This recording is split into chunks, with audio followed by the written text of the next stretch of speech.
Welcome to our channel. Today, we have the following news. When suffering becomes a backdrop, Zhao Lusi, Little Courage, and the hypocrisy of entertainment altruism. There's an old saying, if you want to help someone, help their heart. But in today's entertainment industry, what's often disguised as kindness may, in fact, be the most unsettling form of exploitation. The latest storm to stir up this murky water involves Zhao Lusi, a young, popular actress, and her participation in a public welfare variety show titled Little Courage.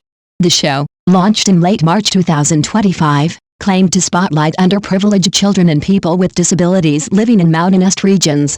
Zhao Lusi's team proudly declared she was participating for zero pay, framing it as a noble, selfless gesture. The buzzwords flew: healing, bravery, mental health recovery, painting Zhao as a beacon of hope and resilience. It all sounded beautiful. But then came the first episode, and with it, the unraveling. In what should have been a moment of empathy and insight, Zhao Lusi, while visiting a mountain village, casually remarked, "I didn't know what crutches were used for before." That one sentence, spoken with wide-eyed innocence, detonated online. Netizens were not forgiving. "Where does she live? A vacuum?" one comment read.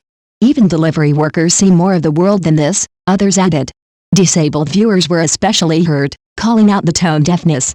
"Crutches are part of our daily life," one wrote. "Her surprise exposes the gap in privilege, and the arrogance that comes with it." And that was only the beginning.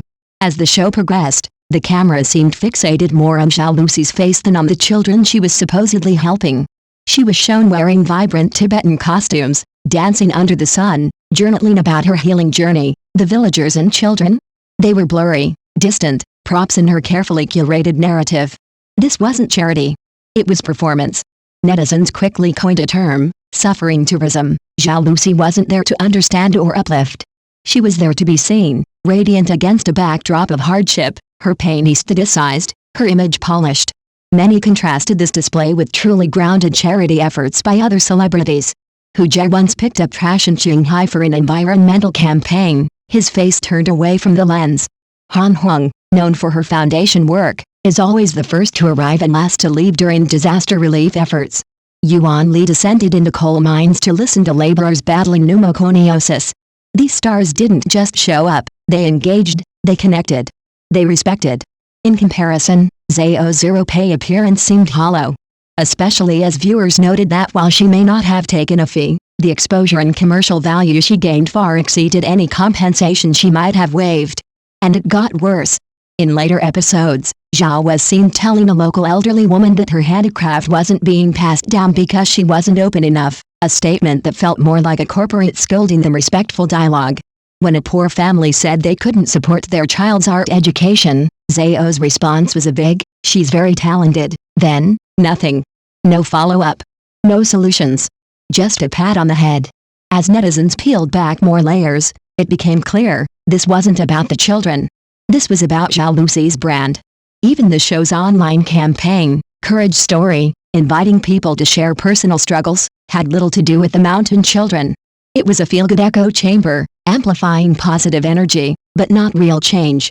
A sociologist called out the program for turning poverty into scenery, a consumable landscape for the urban elite to feel moved by, without having to confront systemic issues. True charity addresses root problems.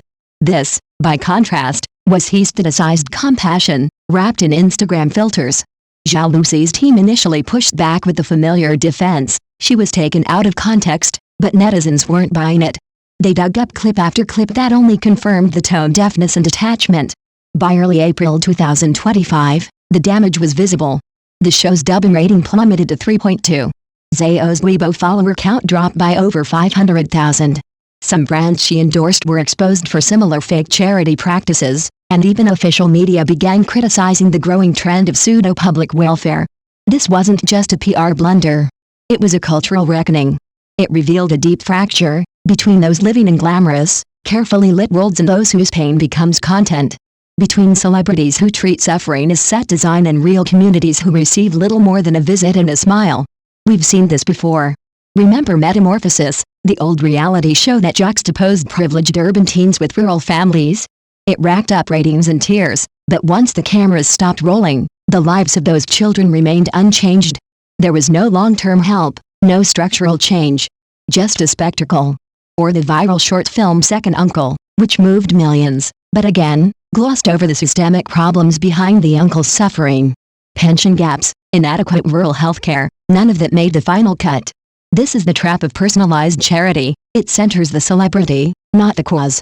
It turns real hardship into a PR strategy. Charity becomes a transaction, not a commitment.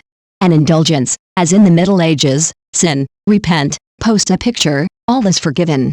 When Zhao Lusi danced in the mountains and spoke of her own pain, was she helping anyone but herself? Did she give courage, or just borrow someone else's for show? Because suffering, true suffering, should never be content. It should be understood, respected, and above all, addressed with action, not aesthetics. As one blunt but spot-on comment online said, the rich are drunk on their own self-importance, and they just have to stop by the cold roadside to declare, "Look how warm-hearted I am." In the end, the question remains, who did little courage actually give courage to? It certainly wasn't the children.